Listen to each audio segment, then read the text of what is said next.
It is now my pleasure to turn the conference over to today's first presenter, Kristen Thoren. Please go ahead. Hi, everyone, and thank you for joining us for today's webinar titled, You Can Do This, Address and Treat Opioid Use Disorder as Part of Usual Hospital Care. I am Kristen Thoren. I am a Senior Program Manager at the American Hospital Association. Today, we are pleased to have with us Rich Blattner, Assistant Professor of Internal Medicine and Director of the Support Hospital Opioid Use Disorder Treatment Texas Program at Dell Medical School at the University of Texas at Austin, and in his new role as Director of Quality Improvement and Patient Safety at the Colorado Hospital Association. Today we are excited to have a panel of speakers, which I will turn over to Rich to introduce. Thank you, Kristen, for that introduction, and good morning, everybody, and good afternoon, and welcome to our panel that we very intentionally titled, You Can Do This, Addressing and Treating Opioid Use Disorder as Part of Usual Hospital Care. As Kristen mentioned, I'm Rich Blattner. I'll be your moderator for our session today. And over the next hour, we're going to explore models of addiction care for hospitalized patients, specifically what hospitals can do to increase access to treatment for opioid use disorder by empowering existing staff and existing clinicians that are already within the walls of your hospitals. And so I'm excited to introduce our panel for today. Dr. Ashish Thakar is a fellow in the National Clinical Scholars Program at the Perelman School of Medicine at the University of Pennsylvania. Dr. George Wire is an assistant professor of medicine at the University of Chicago Physicians, and Dr. Sandeep Kapoor is assistant vice president of emergency medicine addiction services at Northwell Health and an assistant professor of emergency medicine, and science education at the Zucker School of Medicine of Hofstra and Northwell. Awesome, awesome panel. Thank you all for being here. This is a very timely conversation. As you may have seen in the last few weeks, the CDC announced that over 100,000 people in the U.S. died from drug overdoses in the 12 months preceding April of this year. This is the most ever recorded, and it surpasses pre-COVID overdose mortality by over 40%. But I want to be clear that what you're not going to hear today from the panel is a call for hospitals to become, primary longitudinal addiction care centers for our patients. But what you are going to hear about are examples of how hospitals across the country have increased access to addiction care during acute hospitalizations, just like we do for diabetes, for heart failure, for COPD, and so many other chronic conditions. And our hope is that you walk away from this discussion with a desire to do the same thing, and that you appreciate that hospitalization is a vital and a reachable moment for people with substance use disorder. And today we'll be talking mostly about opioid use disorder. I want to remind everyone that this is meant to be a interactive audience participation-based discussion, so please don't hesitate to answer questions. Enter questions into the chat box, and we'll get to as many of those as we can. So let's get to the panel. To start, I'd like to ask each of the panelists to help us get grounded in your work and to please share a little bit about your work specifically as it relates to substance use disorder care for hospitalized patients. And George, we'll start with you. Hi, everybody. It's nice to be here with you all. My name is George Wire. I'm an internal medicine and pediatrics physician on the faculty at the University of Chicago. And I'm here because about 3 years ago, I began championing an effort to increase our ability to treat patients with opioid use disorder who are hospitalized at our academic hospital in the south side of Chicago. We serve a very diverse patient population. We see a rather high volume of patients entering our acute care hospital who have comorbid substance use diagnoses. And also, as we increased clinical services at our facility, adding trauma care several years ago, these issues further increased in prevalence in the inpatient population. When we started, we actually didn't have access to any sort of specialist addiction consultative services. We don't provide a significant quantity of outpatient ambulatory addiction care. And sort of per pharmacy policies, actually were not permitting our clinicians to initiate either methadone or Suboxone buprenorphine treatment on hospitalized patients. Over the past 3 years, we've formed a coalition of the willing to chip away at these various deficits in our clinical capabilities, and have grown to the point where we now offer a 24/7, 365 opioid use disorder consult service that's staffed by 4 providers, myself included. I'm actually covering the pager today. We're all generalists. None of us are addiction specialists, but we have been serving a patient volume of approximately 40 to 60 patients a month, are now able to start methadone, start buprenorphine therapy, and have established a network of community-based addiction treatment providers that we can refer our patients into after discharge.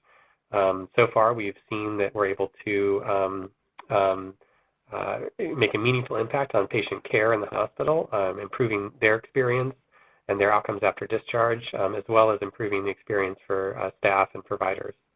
We're monitoring several outcomes, including length of stay and readmissions, and have seen favorable trends across the board. So it's very nice to talk about our work today, and I'll turn it over to our next discussant, Ashish. Hey everyone, it's a pleasure to be here today. So I'm here because of a project I led during residency. So I'm an internal medicine physician and addiction medicine specialist. I did my residency at Johns Hopkins Hospital, and while there, I started a quality improvement project to improve care of hospitalized patients with opioid use disorder. Similar to the context that George had described, prior to that quality improvement project at our hospital, there was not any consult service to help assist teams in starting treatment for opioid addiction. So myself, a few of the residents, and a few attendings, we volunteered to help internal medicine teams. We started what we called the buprenorphine bridge team, where we helped write discharge prescriptions for buprenorphine, and we developed protocols for starting buprenorphine, and we helped link patients to community-based care on discharge. Over the 6 months that we kind of spearheaded this program, we more than doubled the rate at which teams started buprenorphine for opioid addiction. So really proud of that work, kind of team-based work with lots of coordination with social work, case management, the residency leadership. After residency, I completed a fellowship in addiction medicine where I was a consult provider for 6 months. And now when I'm not kind of doing research as part of the National Clinician Scholars Program, I am attending on the addiction consult service at Johns Hopkins Bayview. So that's kind of my experience, and I'm excited to chat more. I will pass it over to Sandeep. Good afternoon, everybody, and thank you so much for the kind invitation to be part of today's discussion. My name is Sandeep Kapoor. I am Assistant Vice President of Addiction Services for Emergency Medicine here at Northwell. However, that title doesn't do it justice. We've been involved in a journey over the last 8 years to really drive organizational change as well as clinical culture change around the topic of substance use disorder. And the way that this has looked is really try to, going back to Rich's opening, normalize the conversation and look at this as any other chronic illness like we've done with diabetes and heart disease, and empower our frontline team members to see the value in universal screening, in preventative services, in connections to specialty care, as well as harm reduction.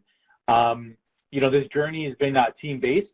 I think there's a lot to be said about the role of physicians, but there's also equally a lot to be said about the role of everybody on this team so that we can harmonize language and approaches so that patients feel welcomed around this topic. So this interprofessional, interdisciplinary work that we've been doing has really allowed us to shift mindsets in terms of welcoming this as a chronic illness that we have a lot of tools in our toolbox to employ. We are the largest health system, Northwell Health, in New York State, as well as the largest private employer. So the majority of my days are focused around education, workforce development, research, as well as clinical operations. But I will say I have 77,000 fellow colleagues that are healthcare professionals, and the reality is we're not immune to this chronic illness. So hopefully today's conversation is not only focused on what we could do for our communities, but also for our fellow colleagues that may have family members or themselves that are suffering through this preventable disease process. Rich, thanks for having me. Absolutely, and thank you all for your introductions. Just for some added context, and part of the reason that I'm so excited to be here and to be the moderator for today's panel is to share a little bit about the journey that we've been on at Dell Medical School and Dell Seton Medical Center in Austin, which, similar to what you've heard, started several years ago, 2017, and kind of similar to the story that Ashish shared, that we started this as a quality improvement project looking at readmission data and recognizing that people with substance use disorder, in particular people with a history of intravenous drug use, were among the highest group in terms of readmission risk at 30 days. And of course, as we all know, readmission, 30-day readmission is kind of the holy grail of hospital medicine, or one of them. And so we really started working on this purely from a quality improvement perspective. It was never meant to be this sort of life-changing experience for the staff.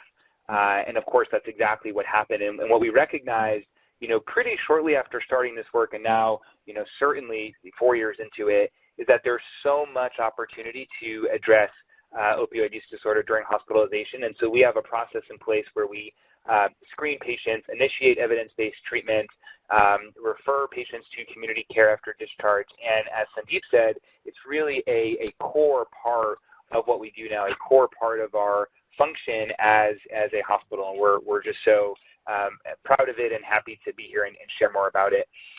So kind of moving on here, I think it's important, and I think we all sort of touched on this in our openers, that hospitalization is this critical moment for supporting people with substance use disorder. And all of you have decided to champion this work at your institutions. And I'm curious if you can talk a little bit about why. I mentioned that for me, originally it was a lot about readmission prevention, but we all sort of had our motivations for starting this work and for championing this work. Talk a little bit about those motivations, and maybe also touch on how they've changed over time as you've learned more. And Sandeep, we'll start with you. Sure, yeah. So, if I heard you correctly, the many reasons why hospitalization is so important, I think we need to take a step back and just look at everything else we put into play when someone's coming in with crisis with their diabetes or their heart disease or even cancer. We have all these teams that get activated, rapid responses. We're trying to do the best we can to save that individual. And the reality is, when it comes down to hospitalization, either in the emergency department or upstairs of individuals dealing with a substance use disorder, traditionally we haven't seen the same approach.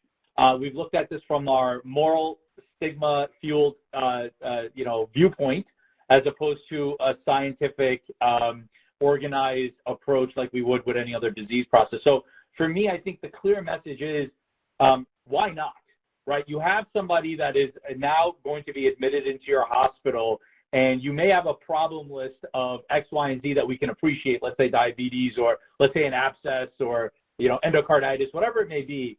Why not actually support them for another very prevalent disease process that may have led them to the doors of your hospital?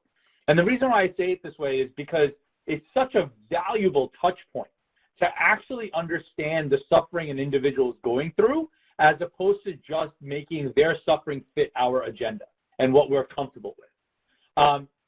When it comes down to addiction care, hospitalization can serve as a touch point for initiation of care, for maintenance of care, and to connection to further care. But the reality is, we've seen barriers, at every single one of those domains. Let's start off with initiation. We still are learning and driving this kind of understanding that, hey, by the way, you can start addiction treatment pretty much anywhere. You don't need to own it, but you could at least start that process by at least connecting with an individual and seeing what their motivations and their goals are. Maintenance of care, I've seen, unfortunately, time after time, where people that are currently taking medications for their addiction are being told that it won't be continued upstairs if they get admitted, because there's a discomfort around our inpatient teams to continue medications that aren't traditionally part of the healthcare portfolio. And then the connection, and this is where I think we have a lot of value to add. Just imagine being able to thoughtfully discharge plan, co-construct the plan with that patient and, let's say, an addiction treatment facility or partners in addiction medicine to understand what we could do longitudinally for that individual once they leave our site. So I do think there's tremendous amount of opportunity within the hospitalized population so that we don't neglect a chronic illness that overshadows heart disease and diabetes individually. We don't neglect it, but we actually activate ourselves to do something about it. Yeah, absolutely. George, how about from your perspective?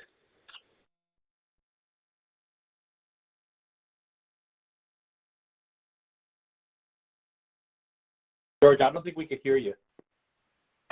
Excuse me, sorry. Yeah, I think Sandeep highlighted a lot of really great points. It's a terrific, call to action, and I so agree with everything you said.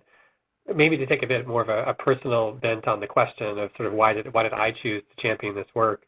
I think that my hospital, like I think many, in current state, 3 years ago, did not have a champion for this work. There wasn't someone who was taking the lead on it. I had started treating patients in my outpatient primary care clinic setting. I'd got my waiver for buprenorphine and had begun to engage in that, mostly because I had a couple patients of mine that I'd followed for years that needed treatment, and I couldn't find it for them. And so I've always had this kind of general approach of approaching what I do as a clinician by asking, what do my patients need? What role do I play in helping to serve those needs? So that's how I sort of got started in the clinic. And then, I think looking at the hospital and seeing what a rich opportunity it was and how critical it was for the functioning of the hospital itself that we have the ability to do this, that it was sort of this question of, the classic, if not me, then who, question that popped up. And I think there is tremendous support amongst the clinicians, the nurses, the staff, the residents, the faculty for engaging on this topic, but what we were missing was champions. And I think tentatively sticking my hand in the air, I was pretty quickly greeted with a lot of support, a lot of other individuals that wanted to chip in, that had things to offer, and it was very easy to build a coalition of of individuals across the health system with different expertise and perspectives to support this. So it wasn't something I had to take on alone. I think I would just make that point that if you're someone who feels called to address this, there are almost certainly others in your organization that feel the same way, that look at the news and ask, what could I do about this, and that would be willing to help, that you won't be doing it alone.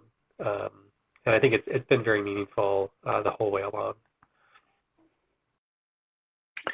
Thank you. And how about for you, Ashish? I always think about this from two perspectives. One is the epidemiology of the issue.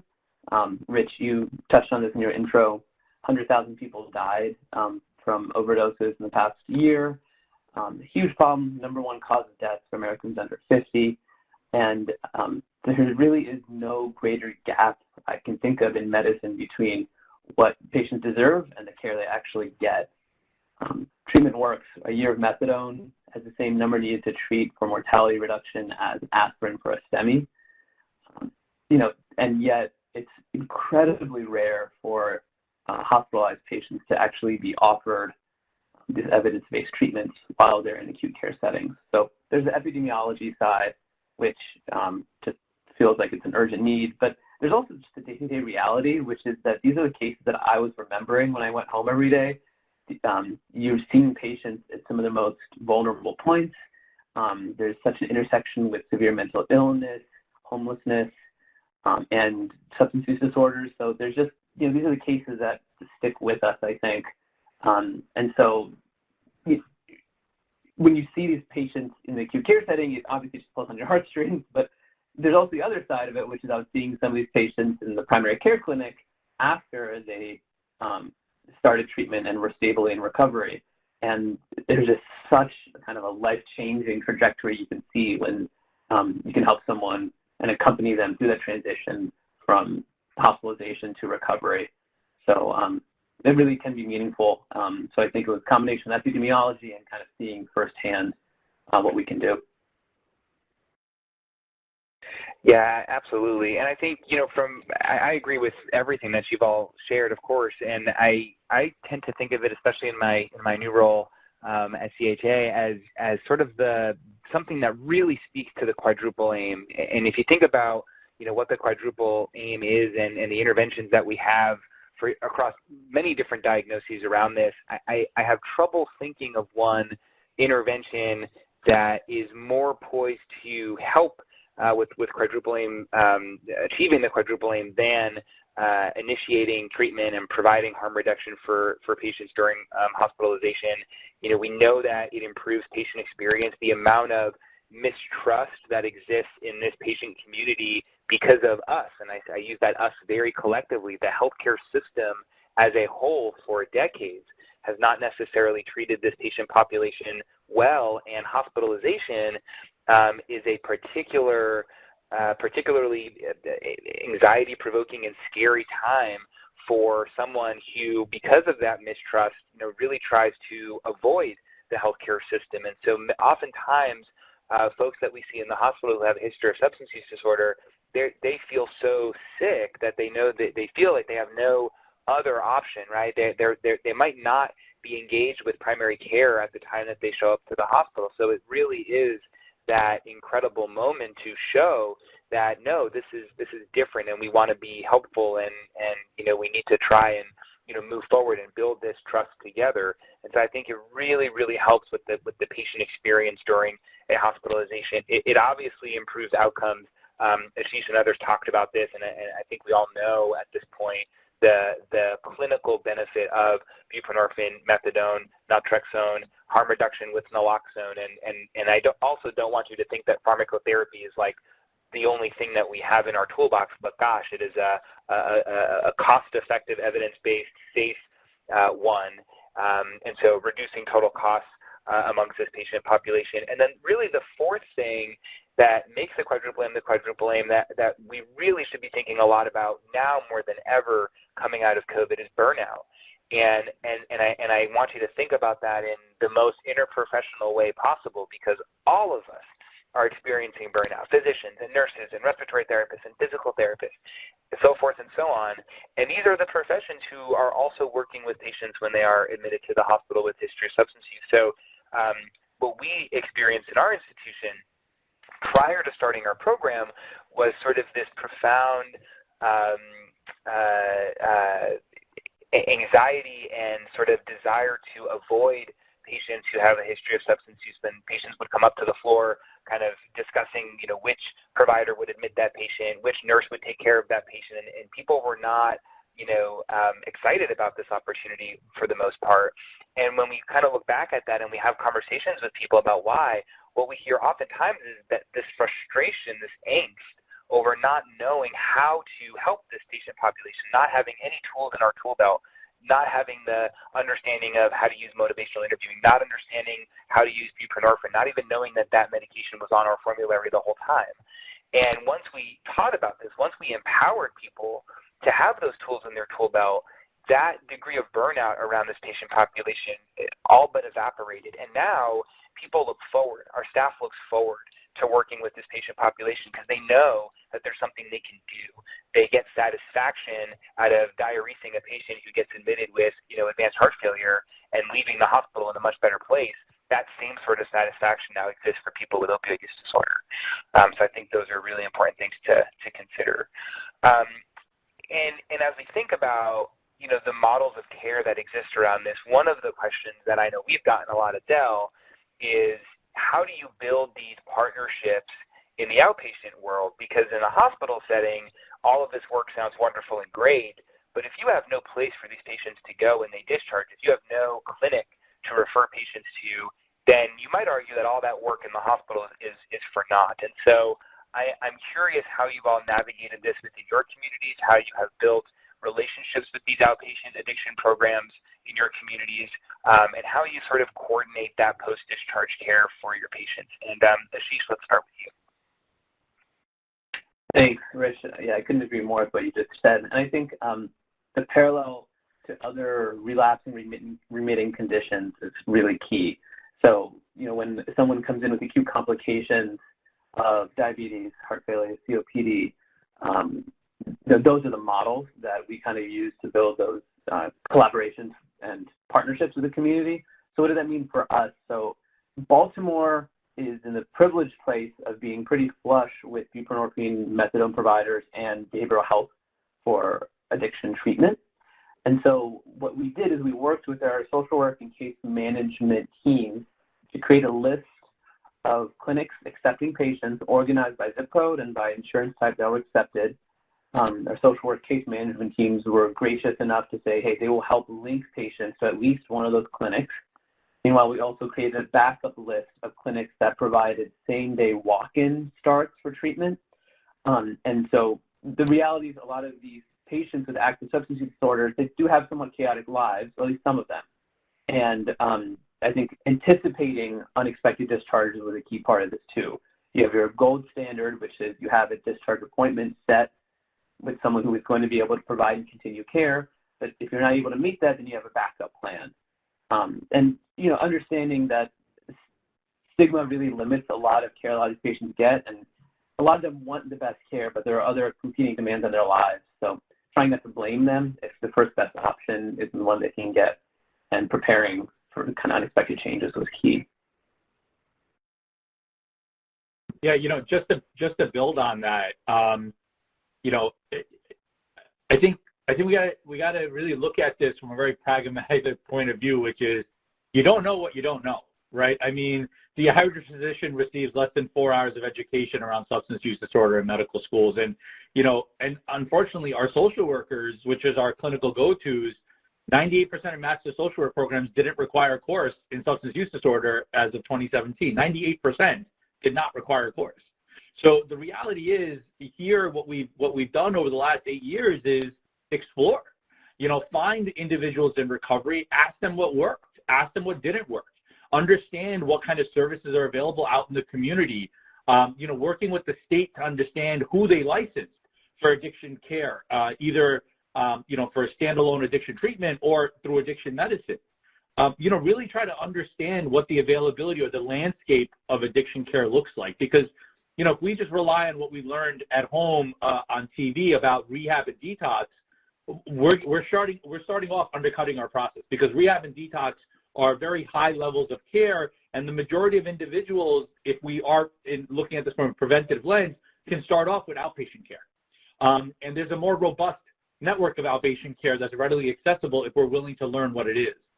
So for us here, we worked on creating pathways to streamline communication, to streamline referrals, as well as feedback. And I think that goes back to what Ashish was saying, and Rich, what you were saying as well. Folks are coming in crisis. You're seeing them in crisis. You're probably not going to see the best of them or their families because they're in crisis. The only way to start breaking that cycle is by demonstrating, okay, what happens with that individual once they leave your hospital? What's happening to them 30, 60, 90 days downstream? They're living productive lives. They feel like they're reaching recovery or their status of well-being. That feedback is necessary to provide back to the frontline teams. So what we've done is create, as she said, lists, but we've also developed a tremendous amount of education so that our social workers and care managers are owning this process, are picking up the phone and making sure that the patient's intake is done in real time, setting up appointments, and then we have follow-through. And somebody in the chat here wrote about insurance and reimbursement models.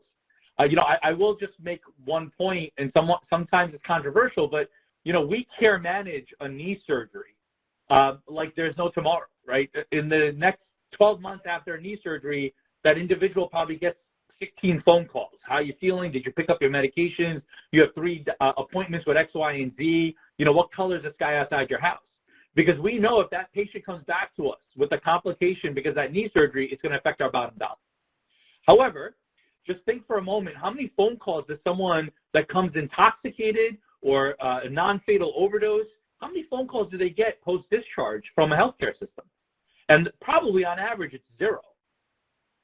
But the reality is we get frustrated that they keep coming back, but we're not supporting them with this chronic illness. Chronic illnesses need chronic care navigation, and you need to build a network around that to make sure that, again, there is streamlined communication, streamlined referrals, and streamlined feedback. Absolutely. And George, how about from your perspective? Yeah, I think that this question of ensuring that there would be a plan for transition linkage to care at discharge was really important to us.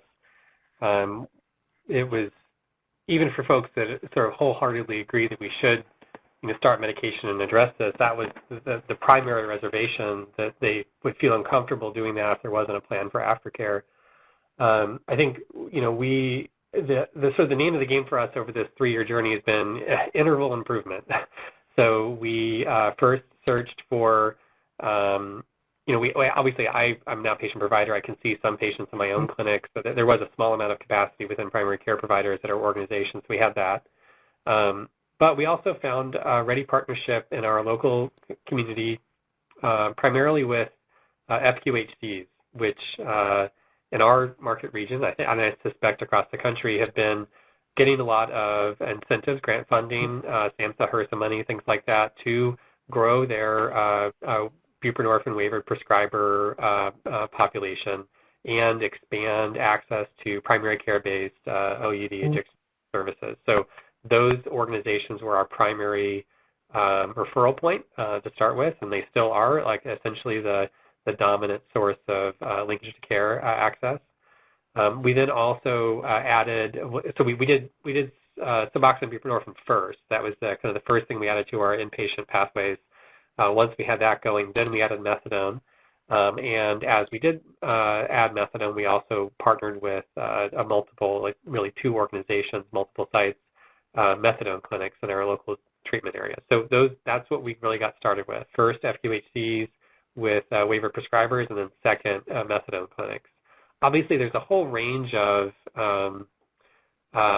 intensities of addiction treatment. It's not all just clinic visits with methadone or primary care providers that are waivered. Like there's a whole range of levels of care that patients might benefit from and need.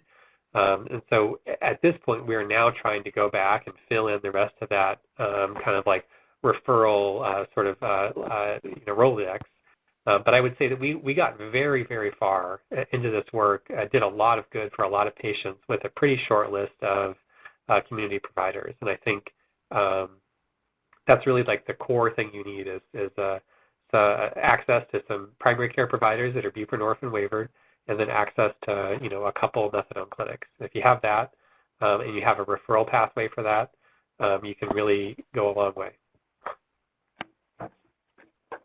Yeah, absolutely. And the one thing that I'll add for our work in Austin is when we designed this kind of work stream and making sure that we had appropriate transitions of care, we sort of described it as the boiling hot handoff. So we didn't say, oh, we want to have warm handoffs with community providers. We want to have boiling hot handoffs because we knew that in Austin, and this is a very important caveat, not caveat, but I guess qualifying statement, is we don't have Medicaid expansion in Texas. So the work here looks quite different than in other parts of the country where that expansion does exist. And so outpatient addiction services are in many parts of the state just as sparse as they are in hospitals, whereas in other parts of the country you may have a more robust network of addiction care in your community, and the hospital is sort of playing catch up. So for us, we were in the hospital building this infrastructure in its infancy in 2017, just as our community in the outpatient setting was doing the same thing. And so it really gave us the opportunity to ask, how can we collaborate and do this together so we're not reinventing the wheel?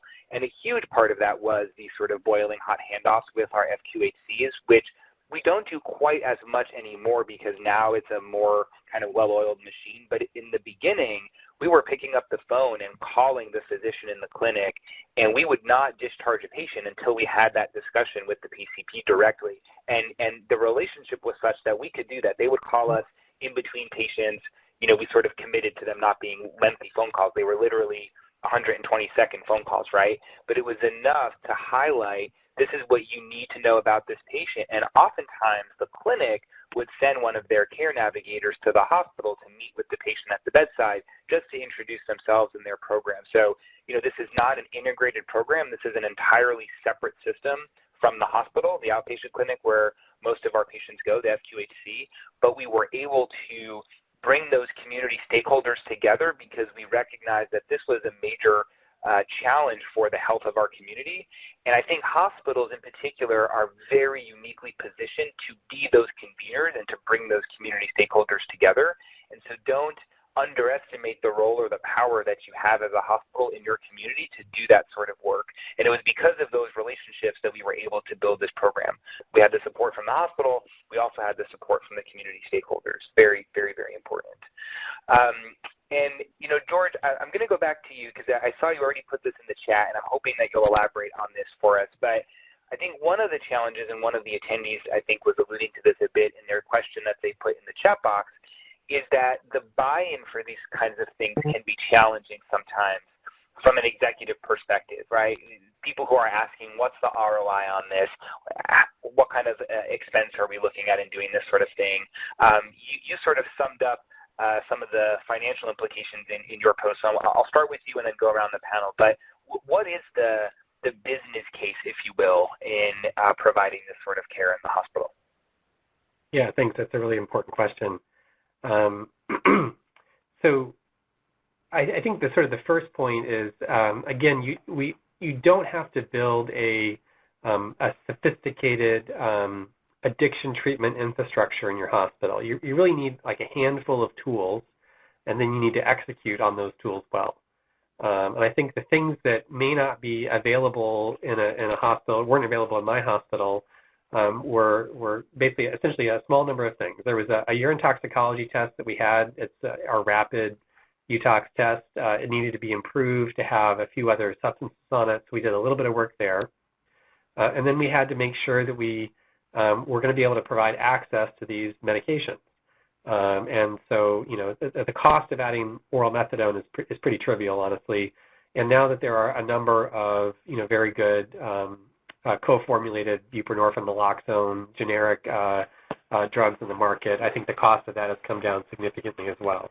And so, that's essentially the therapeutics you need. When we treat opioid use disorder, we don't need to do a lot of expensive diagnostic imaging. We don't, the diagnostic process is a conversation with the patient and perhaps augmented by a urine toxicology test. So the expenses of the things you're doing are fairly low. On the provider side, if you're going to have some provider champions, if you're going to have a consult service, you can certainly justify billing for consult codes, and the RVUs that are generated there certainly should be able to offset that productivity. Obviously, the payer mix for OED patient populations are often a lot of self-pay Medicaid, so the actual the return on that isn't going to be as well for a better payer mix, but I think much of the provider costs are going to be offset by their own billing. If you do choose to add additional staff for care navigation, that is going to be an additional cost that, unless you're able to bill for other codes, is likely going to be coming out of the hospital's budget. But I think there the argument is really focused on some of these outcomes. And I think readmissions are a concern for everyone. That has a significant impact on the financial incentives for the hospital. In our data, we have been able to show that for patients that we staff on a consult service, regardless of whether we're able to initiate medication or not, we're able to bring their readmission rate down to the general population level. And for a patient population that's entering the hospital with an active opioid use disorder, whose historic readmission rates were 2 or 3 times the general hospital population, that's a pretty remarkable improvement.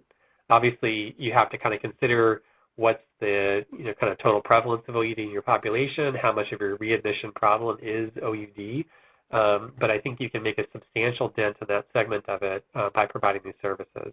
And again, you're not trying to build the longitudinal care plan within your organization. You're trying to establish partnerships for that.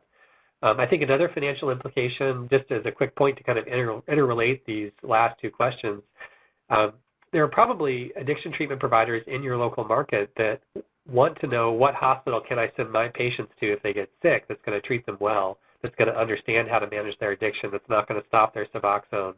And so if you reach out, you may actually find addiction treatment facilities in your local market that want to have a partner to refer their patients to when they're ill that would be happy to accept referrals in return, sort of a, scratch my back, I'll scratch yours. And payer mixes at many, addiction treatment settings are actually pretty good. Like there's a fair amount of commercial addiction treatment business that happens, and that might be a good source of referrals to your hospital. If you have the capability of managing their patients and treating them well. Our service is self-funded. Like we are funded, the four of us, our clinical time is paid for by the consult volumes we generate. There is not any additional money that's been put into the service outside of costs associated with the various startup type things that I mentioned, like optimizing the UTOX and building, some IT time to build a consult order and things like that. Those are fairly straightforward and sort of part of usual expenses anyway. That's, I guess, my brief summary, but happy to answer other questions. That was great. Thank you. Sandeep, how about from your perspective, how do you justify the business case for the work that you're doing? Yeah, great question. I mean, first, George, that's just, I love how you typed it out so fluidly. That should be copy-pasted by anyone who's willing to go talk to their executives today. Because the reality is this is not just about spending to create a return on investment. The value is present, right? And it's really about diversification. So yes, grant funding, we heard about the FQHCs before. Grant funding goes a long way, but the reality, grant funding doesn't keep things sustainable. So here at Northwell, what we did was really try to diversify our existing workforce and to ensure that in doing so, we were empowering our existing workforce to see that they bring a lot of power to the equation. Buy-in is always difficult. It's always tricky, especially around stigmatized topics, right? Be it substance use or firearms, whatever it may be. It is much more difficult because there is this element of, are we just doing this for the right reason? And obviously, doing things for the right reason doesn't always make business sense. The reality is, though, this is doing it for the right reasons, and it does make good business sense. You have the ability to impact the trajectory of someone's life, where the hospital or healthcare utilization goes down, where productivity and self-worth goes up, connections are made. Here, what we did is really focused on our moral compass, first and foremost, and not our business compass. And we had some latitude to do this. We had some flexibility by my own personal leaders to really take the conversation to a different level in the sense that there's no 6 degrees of separation when it comes to this disease process. Regardless if you're an executive, to our front lines, or anywhere in between, we've all had at least someone that we know or loved that has suffered through this illness, and back to Rich's point earlier, probably didn't have the best experience when interacting with healthcare. So we utilized that inner inherent motivation that many of us bring to the table as human beings to do right by others, and we started building education. We started building protocols. We started developing and fostering interprofessional champions to start harmonizing this message, again, from the front lines to the top and vice versa, because it's not just about executive buy-in. It's also about buy-in from the front lines that feel very uncomfortable about a topic that they haven't been trained in the past. The way that we've maintained buy-in, and like I mentioned before, this has been an 8-year journey, and it's been a sustained journey where we started off with some grants, and now we have department codes. We have our own cost centers that are funded through our organization, because this has now been part of the quilt of the missions of this organization. This is a mission now to make sure that we do everything we can to serve our communities around substance use. But the main way that we've been able to maintain this buy-in has been by providing feedback, by showing data, by allowing people to understand that this is worthwhile in the sense that people do recover. There's a lot of people in recovery, by the way, that are healthcare professionals that now have raised their voice. And we've been working to amplify that voice to demonstrate that healthcare is a very important touch point. I just want to throw this out there, but where else can you go in your community to talk about very sensitive topics like this? Where else can you go where you could have scientific minds that put their all into trying to resolve an issue that someone's dealing with? I mean, hospitals are the place However, we can't do it alone. And part of our buy-in is making sure that we share the ownership and the accountability. We were talking about creating the networks before, having community-based organizations part of this process because hospitals can't do it alone. And to George's point, community-based organizations can't do it alone. The reality is patients and families definitely can't do it alone. So we've really been maintaining buy-in by making sure that this conversation is sustained, that it's part of the mission of the organization, and that we're showing results. When it comes down to finances, it's a tricky question. But if you get the right motivated team members, they definitely can dive into the data and demonstrate a reduction in recidivism, a reduction in ED utilization, and actually improvement, self-improvement, self-reported improvement from the patient experience perspective and the provider perspective. I might just jump in here and add a few things. One is that there is an established field of addiction medicine, addiction psychiatry, and there is kind of an established research on some of these questions about sustainability, about funding services like this. So I just encourage folks to kind of dig a little bit into that literature as well. It's a newer field, but the research is out there. I'm posting a pretty recent paper that directly addresses this question of the financial impact of offering these services. The major takeaway from this is that offering care with medication for OUD and addiction consult services really reduces hospitalizations and overdoses with mean lifetime cost reduction of $731,000 per person. Granted, that's over a lifetime, but it's very substantial. And there's a lot of other research out there. I in particular would point people to work by Nora Englander, who's based at OHSU, and her IMPACT consult service. They've done a lot to show that readmission, that for their team, length of stay actually goes down and readmissions goes down as well. So in addition to that, I also say that a lot of consult services really do fund themselves through billing, as I believe George mentioned with his team. These services don't need to have 20 members or people at a time. Like often they're pretty nimble, and you have pretty motivated people working there. You need to have a provider, often a social worker, case manager, peer recovery specialists are pretty important.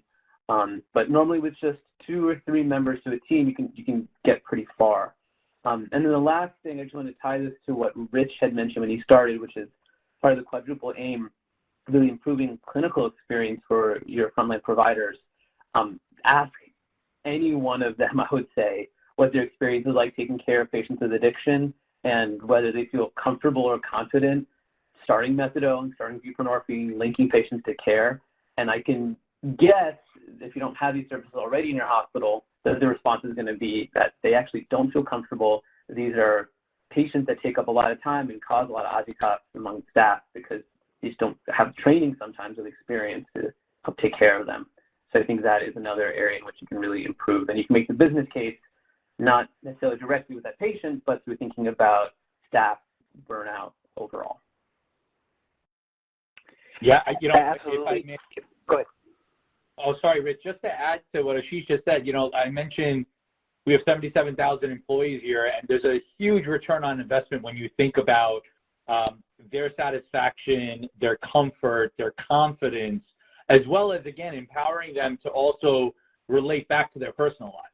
And if they're dealing with this and looking at it from a different perspective so they can be more supportive of individuals that they work with or their loved ones. Everything that we've built that's been patient-facing in terms of service delivery and services available, we've also created for employee well-being. And working with our partners in our organization that handle wellness, every single thing that we offer towards our patients have been made available to employees and their families. And I think that's really important in terms of thinking about return on investment in terms of what you're putting back into your workforce to make sure that that comfort and confidence is there. It's a great point, Ashish. Thanks for bringing it up. Yeah, absolutely. And I want to echo something that Ashish said to you or reflect on, is probably a better word. But, I think it's easy to walk away from a conversation like this and think that what we're discussing has worked for our institutions are these, services and I put that in air quotes on purpose, or these sort of consultation arrangements. And while I think everyone on this panel, and I won't speak for them, but I imagine that all of us would say the gold standard really should be addiction medicine consult services. Every hospital in the country should have access to that. But there's 6,000 hospitals in the country, and with our current environment, that's not a reality. Most hospitals do not and will not in the foreseeable future have dedicated addiction services. And in the work that we've done at Dell, we do not have any addiction-boarded folks working in the hospital. What we have is a group of very passionate individuals who recognized a systems issue that was causing poor health outcomes for people in our community, and they volunteered, this interprofessional group of nurses, social workers, pharmacists, physicians, PAs, advanced practice nurses, chaplains, got together and said, how can we do things differently in our hospital?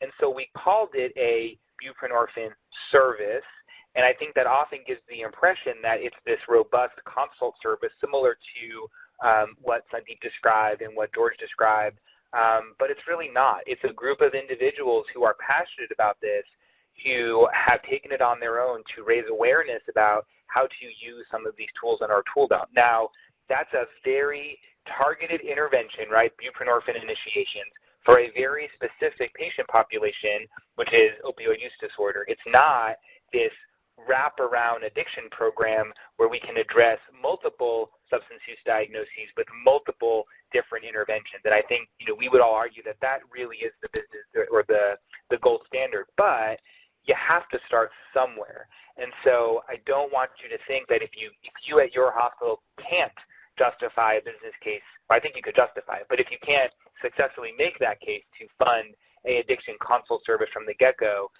that's okay. Don't feel defeated. There is absolutely something that you can do today leaving this call, and I would really encourage you to think about it and to frame it for yourself in that way. And I'll tell you, even in our program, we published a paper earlier this year in the Journal of Hospital Medicine. About 60% of our patients progress on to opioid use disorder treatment after the hospital. Now, you could look at that and say, 60%, that's not so great. Now, this is in a safety net setting, so 60% across any chronic illness transition of care is actually pretty good. But you could say, well, 60%, that's kind of a failure rate.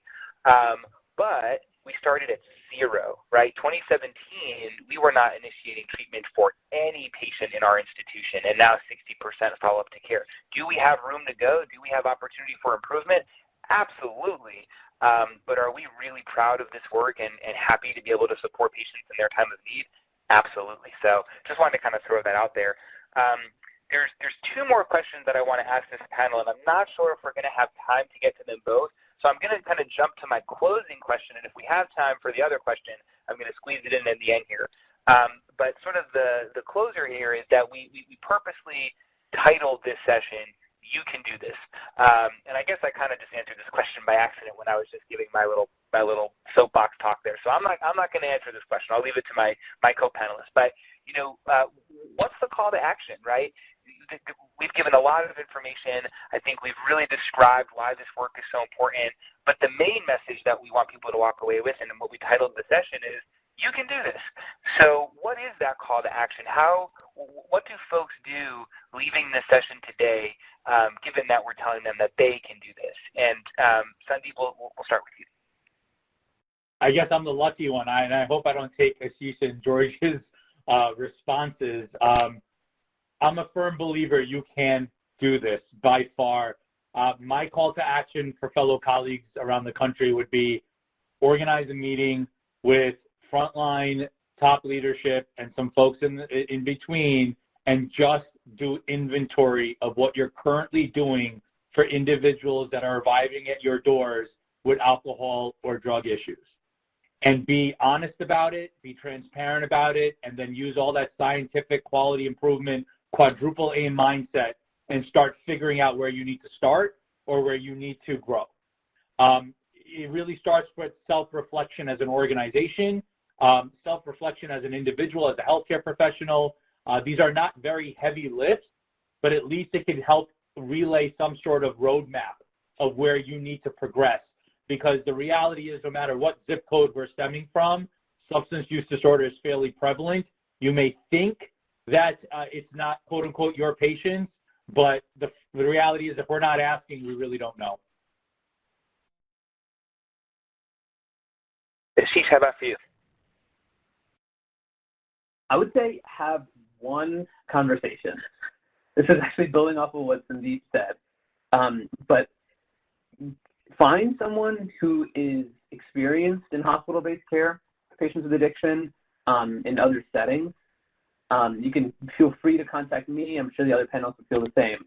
And then just have an honest conversation, an open conversation with what's happening in your hospital right now and what that other person with a little more experience in different settings has seen.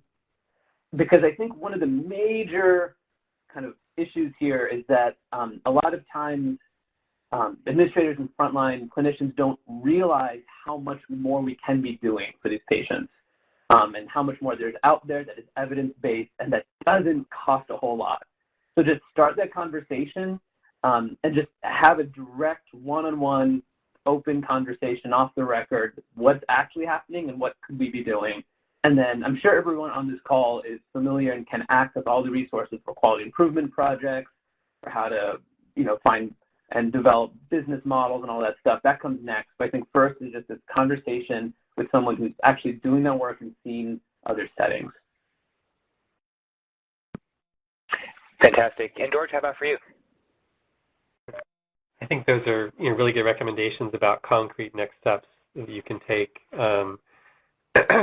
I would add, if you wanted to get a perspective on the world outside of your hospital, there are almost certainly going to be organizations in your area that are active in the sort of advocacy and harm reduction space that could provide a really quick way to network with the kind of addiction treatment space in your local area. That they may be very eager to partner with you, and so I think if you from those initial talks with your staff in the hospital, you're confirming that this is an active, prevalent, concerning issue. I would say look for a community harm reduction advocacy organization that can help you network, and you can solve that. You can feel confident that on the other side there's going to be somebody to pick up the phone and say that they'll keep taking care of these patients. And then with those two pieces of information, I think you could feel much more confident about pursuing this in an aggressive way. Absolutely. Thanks, George. Well, in the interest of time, I guess we're going to wrap up this presentation. I want to thank my fellow co-panelists, Sandeep, Ashish, George. Thank you all so much for being here. And to our participants, thank you for participating in this session today. As you can tell, we are passionate about this. We are excited to share this information with you because we know that you can do this. And if there's anything that we can do to help you do this, please do not hesitate to reach out to us. Thanks again for tuning in, and enjoy the rest of your day. Have a happy holiday season, Happy New Year, and